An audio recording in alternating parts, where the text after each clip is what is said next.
उज़्मा और तारिक के दरमियान होने वाली मामूली लड़ाई उस वक्त शिद्दत पकड़ गई जब तारिक ने उज़्मा पर हाथ उठा लिया। अभी और इसी वक्त मेरे घर से चली जाओ। शादी के 5 साल बाद तारिक ने उज़्मा से इस लहजे में बात की थी। उज़्मा की आंखें आंसुओं से भर गईं। तारिक ये कहकर घर से बाहर चला गया। उज़्मा ने उसी वक्त अपना ज़रूरी सामान बांधा और अपनी 2 साला बेटी को लेकर अपने मेके चली गई। शाम को तारिक घर आया तो घर में कोई नहीं था। जब उसकी अकल ठिकाने आएगी तो खुद ही वापस आ जाएगी। तारिक ने अपने दिल में सोचा और किचन में आ गया। उसे बहुत भूख लगी थी। उसने फ्रिज खोलकर देखी। गोश्त, दालें और सब्जियां सब कुछ पड़ा हुआ था, मगर अब खाना कौन पका कर देता। बीवी तो घर छोड़कर जा चुकी थी। तारिक शादी से पहले माँ और बहनों का पका हुआ खाता रहा। शादी हुई तो बीवी आ गई, इसलिए तारिक को अंडा उबालना तक न आता था। वो कुछ देर तक फ्रिज का दरवाज़ा खोलकर उसे घूरता रहा। फिर एक ख्याल आने पर बाइक की चाबी उठाकर बाजार चला गया।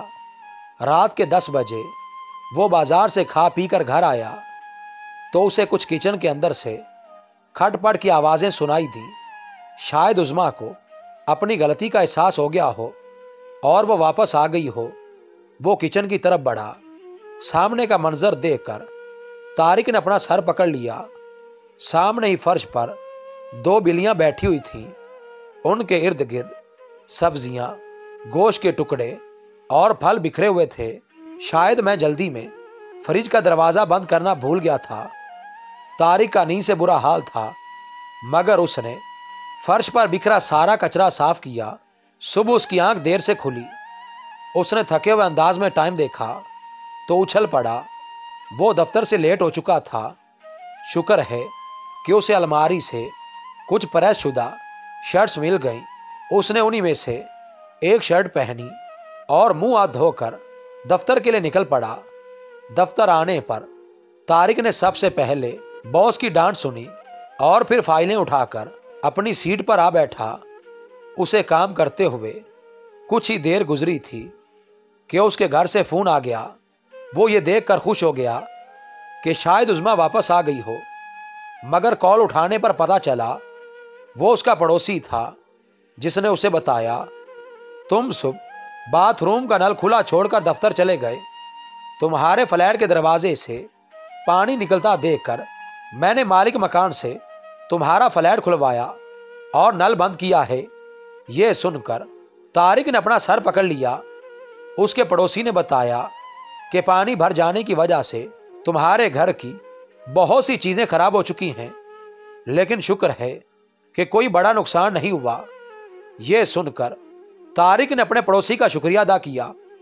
अगरचे लंच ब्रेक में तारिक ने चाय और बिस्किट खा लिए थे, मगर इसके बावजूद उसे भूख के मारे चक्कर आ रहे थे। दफ्तर से छुट्टी हुई तो उसके लिए बाइक चलाना मुश्किल हो गया। जब वो घर के करीब पहुंचा तो उसे एक जबरदस्त चक्कर आया और उसकी आंखों के सामने अंधेरा छा गया। उसकी आंख खुली तो उसे अपनी बीवी उज़्मा का चेहरा नजर आया। शायद ये भी मेरा कोई ख्याल हो, लेकिन उसी वक्त उसकी बेटी पापा कहकर उसके पास ही बिस्तर पर लेट गई। करवट बदलने पर उसे एहसास हुआ कि वो जख्मी है।